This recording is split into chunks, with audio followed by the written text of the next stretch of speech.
So you need to do this, again, total concentration and very repetitive. But now this is a common problem in question, and I'm going to say it again and again because I see this comment on our forums all the time. I see it in the VIP social site. Students asking about this all the time. And the thing that always happens is people say, yes, AJ, but I start to feel tired. I get sleepy when I'm listening to something, in English, especially if I'm listening to it many times. I get tired and sleepy or bored when I'm trying to focus a lot on something. And this is a problem, but you know what? You need to think of your brain like your body, because we also need to make our brains stronger. Like I said, we live in cultures now, in a society that makes our brains kind of weak and lazy. Everything's always changing really fast, and we don't have to focus so much anymore. And that's not good. It's the same thing that's happening to us physically, right?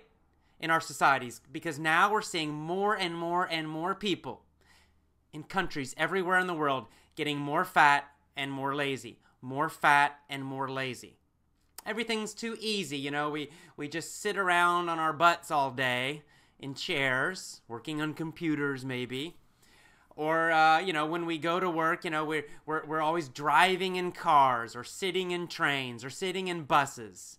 A lot of people don't walk very much anymore. And they certainly don't do heavy, difficult lifting, and hard physical work like we used to in the past. Just 100 years ago, most people were farmers and they're doing a lot of hard physical work. Of course, if you go back thousands of years, as, humans evolved, as our species evolved, we were hunting and gathering and we were doing very physical things all the time. So we were, our bodies were more healthy and stronger. But now in our societies, people are becoming very kind of soft and lazy physically. And so the same thing happens physically, right? I see this with my mom, for example, who's trying to lose weight, but she doesn't like to exercise, and she complains, oh, I don't want to walk too much. Oh, I feel tired when I, walk a lot. Or my knees hurt when I walk a lot. So it's exactly the same kind of phenomenon or situation, which is if you don't use your body enough, it becomes tired and lazy. And then if you try to use it again after that, you feel very uncomfortable. Sometimes you feel some pain, but often you just feel really tired very quickly. Tired and uncomfortable and walking too much doesn't feel good, or having to, do hard physical work. Oh my God, I don't want to do it, right? You see this. I know you know people like this. Maybe you are a person who's like this. I've had periods in my life like this. In fact, just recently, I feel like I haven't been working hard enough physically. And I know I need to get out there and exercise. I need to lift some weights. I need to do something hard and challenging so that my body doesn't become weaker and weaker. This happens as we get older. We think it's age that's causing it. Oh, well, I'm 40 now, I'm 50 now, I'm 60 now. That's why I'm weak. Bullshit! That's not why you're weak. The reason you're weak is because you haven't been using your body very much for 10, 20, 30 years. You haven't been challenging your body for 10, 20, 30 years. You haven't been using a lot of physical energy and doing things that are difficult for 10, 20, or 30 years. That's why you get weak. That's why you start getting sick more and more. That's why you feel more tired more easily. That's why your energy drops and drops and drops as you get older. It's not the number. It's not the age. It's not the years. It's neglecting your body. What does this have to do with English learning? Well, it's the same thing with our brains, because this happens with our brains. People stop challenging their brains as they get older.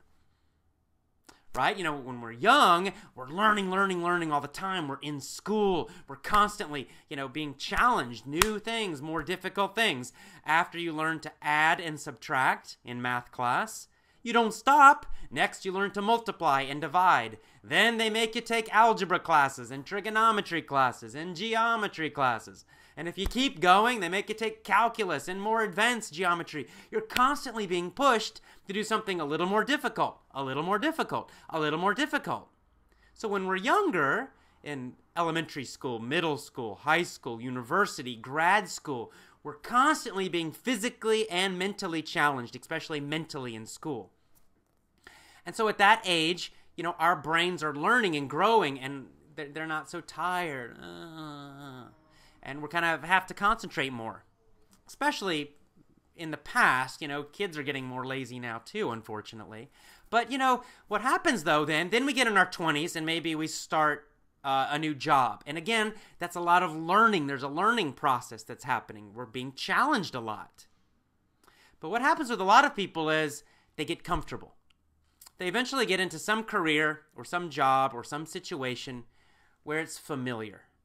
And after a few years, they feel very confident and comfortable, and they know it very well. And they feel confident, and that's great. But what happens is you get a little too comfortable.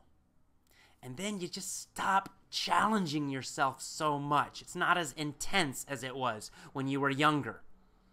And you don't notice this very much when it's just a few years. But after 5 years, 8 years, 10 years, 15 years, 20 years of being a little too comfortable, the brain also gets weaker and weaker and weaker. Your memory will start to go down a little bit, a little bit, a little bit each year, if you're not using it and challenging it. Your ability to concentrate and focus will get less and less. Just a little bit, a little bit. You don't notice it so much. In 1 month, you won't notice it. In 6 months, you might not notice it. But after a year, 5 years, 10 years, it definitely starts going down. And then, as people get older in their 40s and 50s and 60s, then they start complaining, oh, I'm forgetting things a lot. Or sometimes even younger people say, oh, I can't concentrate too much. I get tired. I get sleepy if I focus on English too much, if I concentrate too much. Well, that is a bad sign. That's like being fat. Your brain has become fat and lazy. And you got to train it, right? You don't want to be a 60-year-old person getting Alzheimer's disease. I know you don't. And I know you don't even want to be a 30-year-old person feeling tired and uncomfortable and just a little bit lazy. And you don't want to focus. And, oh, it's just, it's too much. I'll do it tomorrow. You don't want to be one of those people physically. And you don't want to be one of those people mentally. And so you got to work out mentally also. And that's really what this topic is about today. It's about pushing yourself mentally, especially with your concentration, your attention. And it's so, so important. So like I said, just to wrap up, to finish here. To wrap up means to finish something. So I'm going to wrap this up now. I'm going to finish this topic and just, give you the main point. And the main point is this. The quality of your practice, the quality of your study is just as important, probably more important, than the quantity. So it's not just the number of minutes and the number of hours that you are listening to English or studying. That is important. Of course it's important, and of course more is better. But it's also the quality. It's how focused are you? How much concentration do you have? How long can you concentrate without being distracted? Well, it doesn't, however long that is, I want you to push it longer.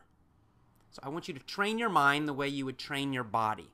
So if you can concentrate for 15 minutes deeply with total attention, that's great. But I want you to start pushing yourself to go 16 minutes, 18 minutes, 20 minutes. If you have great concentration, if you can concentrate for 1 full hour, and you can be totally concentrated and focused and really listening carefully or remembering carefully, that's great. But you know what? If you just stop there, your brain will start to get a little lazy again. So I want you to push it a little more. Try to do 1 hour and 10 minutes. Try to do 1 hour and 15 minutes. Try to do 1 hour and a half. So keep pushing yourself a little bit. so you're a little bit uncomfortable. It's a little bit difficult. And if you notice yourself getting sleepy, or you start feeling bored, don't get upset about that. Just realize that's your brain getting a little tired. It's a sign of a little bit of a lazy brain, okay? And that's fine. Just try to push yourself a little bit farther. Not a lot. A little bit. Remember, this is constant and never-ending improvement. Little improvements constantly. That's the secret to mastery. So, if you can only concentrate for 15 minutes and then you get tired and then you get sleepy, then you get bored, don't try to do 2 hours next day. You know, that's too much. It's too much of an increase. Just try to do 20, 25 minutes the next day, maybe for the next week. And when that becomes possible, then try to push yourself to 40 minutes with really intense focus and concentration, and just keep extending that time longer and longer. This is so good for your mental health. Yes, it will help your English ability, but there are also a lot of studies that I've been reading about aging in our brain, but what happens as we get older. And by doing this, what I'm suggesting, by pushing yourself and really practicing concentration and focus, you're also keeping your brain in top shape. You're keeping your brain, it's like good fitness and health for your brain, so that as you get older, you will not lose your memory. You will also be preventing Alzheimer's when you get much older. And you will prevent all the other problems that happen as people get older with their brains. You know, they have trouble remembering words, or their balance isn't as good. All of these things are signs of an aging brain. But all that means is that somebody has let their brain get a little bit too lazy and fat. Not really fat, but it's kind of like being fat in your head. So this is good for your mental health. It will help all parts of your life. By doing this with your English ability, you'll start to notice that your general memory will improve for all subjects in all areas. You'll notice that you think faster. You'll notice that you're able to learn anything better and faster. Not just English. It will help you in your job. It will help you in your social life. It will help you in all parts of your life where you need to use your brain. So, what are you going to do this month? You're going to focus on focusing. You're going to concentrate on concentrating. And you're going to try to push yourself a little bit to train your brain to focus more deeply and for a longer period of time. And each week you're going to try to concentrate a little bit longer each time you listen to English. Okay? Brain training this month. Okay, I hope you enjoyed this topic. I'll talk a little bit more about it in my extra commentary for you. So have a great day. Have a great month. Thank you, my VIP. You know you're special because you're a VIP. I'm happy to be back in San Francisco where I have very fast internet. So I'll be giving you some bonuses coming soon. All right. Thank you, my special VIP member. See you on the VIP social site. Have a great day, a great week, and a great month. See you again soon. Bye-bye.